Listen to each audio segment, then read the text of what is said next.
एक पति ने कुछ ऐसा कहा कि उसकी पत्नी पूरी की पूरी अभिभूत हो गई। प्रज्ञा को रिसेप्शन हॉल में बिठाकर नितिन ना जाने किधर गुम हो गए। प्रज्ञा उसे डेकोरेट हॉल और उसमें विचरती रूपसियों को देखकर चमत्कृत सी हो रही थी। कहाँ वो तो आज अरसे बाद वह थोड़े ढंग से तैयार हुई थी। नीली शिफॉन साड़ी के साथ मैचिंग एक्सेसरीज में खुद को दर्पण में देख शर्मासी गई थी प्रज्ञा। शादी के 20 बरस बाद भी उसमें इतनी कशिश है। वैसे तो उसकी सादगी ही उसकी कमियता को बढ़ा देती है।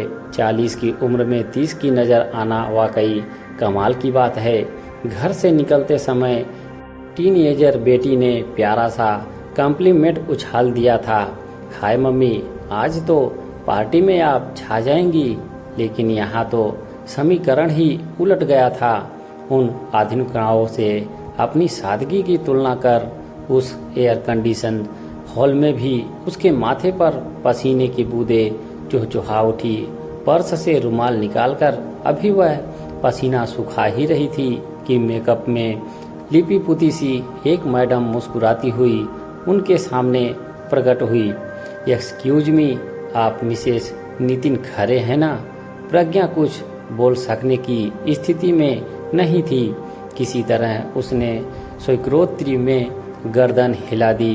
मैं रमोला भारती केमिस्ट्री डिपार्टमेंट से हूँ। सर ने कहा है कि आपको सबसे मिला दूँ।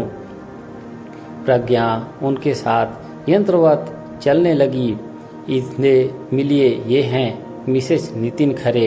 रमोला ने इस अदा से प्रज्ञा को सभी के सामने मिलाया कि कई जोड़ी निगाहें उसका एक्सरे करने लगी।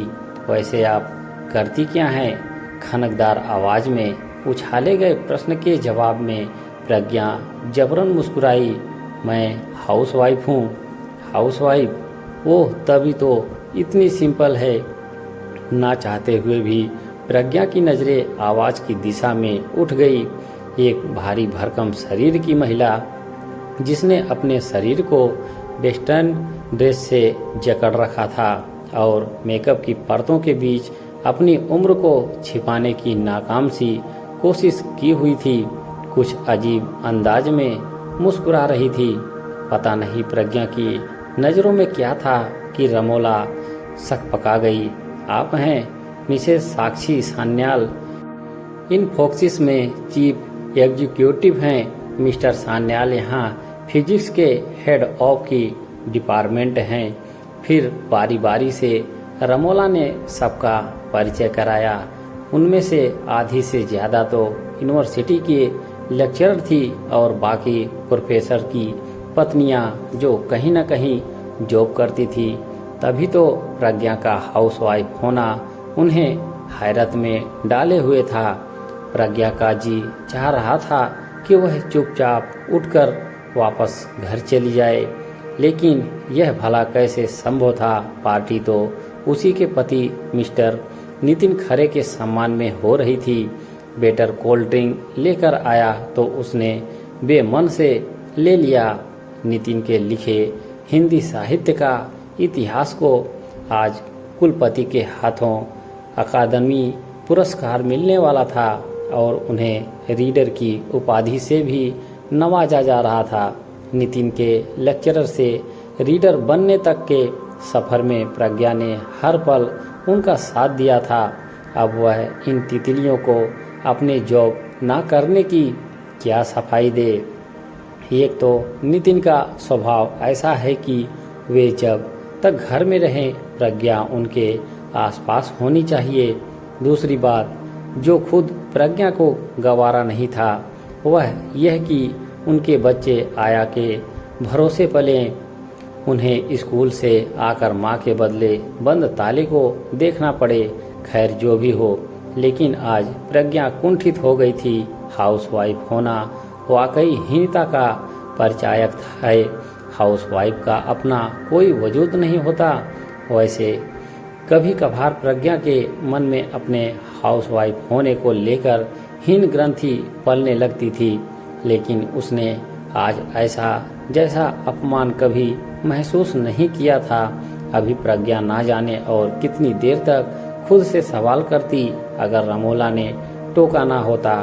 अरे मैम, आप खाली बोतल लेकर बैठी हैं, दूसरी ला कर दूं? वाकई उसकी कोल्ड ड्रिंक तो कब की समाप्त हो गई थी। वो जबरन मुस्कुराते हुए नो थैंक्स कहकर उठकर खाली बोतल डस्टबिन के हवाले कराई। प्रज्ञा की कुंठा उस पर हावी होते जा रही थी।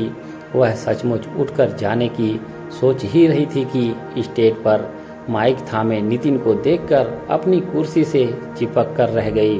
तालियों की गड़गड़ाहट के बीच नितिन की गंभीर आवाज गूंज उठी। वैसे तो यह एक घिसा पिटा डायलॉग है कि हर सफल पुरुष के पीछे एक औरत का योगदान होता है, लेकिन मेरे मामले में यह 100% सच है। आज मैं अपनी पत्नी प्रज्ञा की बदौलत ही इस मुकाम पर पहुंच सका हूं। मेरी जिंदगी में सबसे अहम बात मेरी पत्नी प्रज्ञा का हाउसवाइफ होना है। AA और गोल्ड मेडलिस्ट होते हुए भी मेरी इच्छा की खातिर प्रज्ञा हाउसवाइफ बनकर हर कदम पर मेरे साथ चलती रही। प्रज्ञा जैसे नींद से जागी, उसकी कुंठा परत दर परत पिघलने लगी और नितिन का भाषण जारी रहा। तन मन से पूरी तरह समर्पित प्रज्ञा ने मुझे घर बाहर की तमाम जिम्मेदारियों से मुक्त नहीं रखा होता तो मैं इतना बड़ा ग्रंथ नहीं लिख पाता। आज के दौर में औरतों का जॉब करना उनका स्टेबल सिंबल बनता जा रहा है, लेकिन मुझे लगता है कि अगर प्रज्ञा भी कहीं जॉब करके खुद की पहचान तलाश कर रही होती तो शायद मैं आज भी एक साधारण सा लेक्चरर बना रहता। तालियों की गड़गड़ाहट के साथ ही प्रज्ञा की कुंठा पूरी तरह बह गई। उसका एक्सरे करने वाली निगाहें अब झुकने लगी। शायद वे रंगे हाथों पकड़ी गई थी।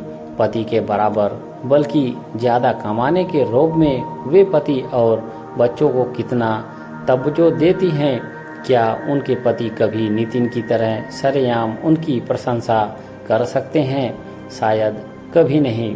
नितिन ने प्रज्ञा को कितना ऊंचा उठा दिया था, यह मेहमानों की नज़र में प्रज्ञा के प्रति उभर आए सम्मान से साफ पता चल रहा था।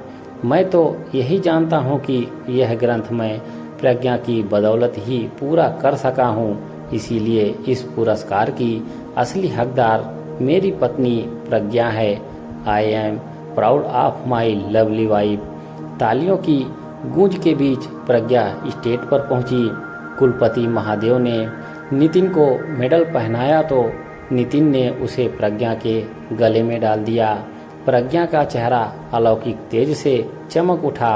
अपने पति के एक वाक्य I am proud of you my wife ने एक हाउसवाइफ को अपने हाउसवाइफ होने के गर्व से अभिभूत कर दिया। दोस्तों, कहानी पसंद आई हो तो एक लाइक ज़रूर करें। हमारे चैनल पर बने रहने के लिए आप सभी का धन्यवाद।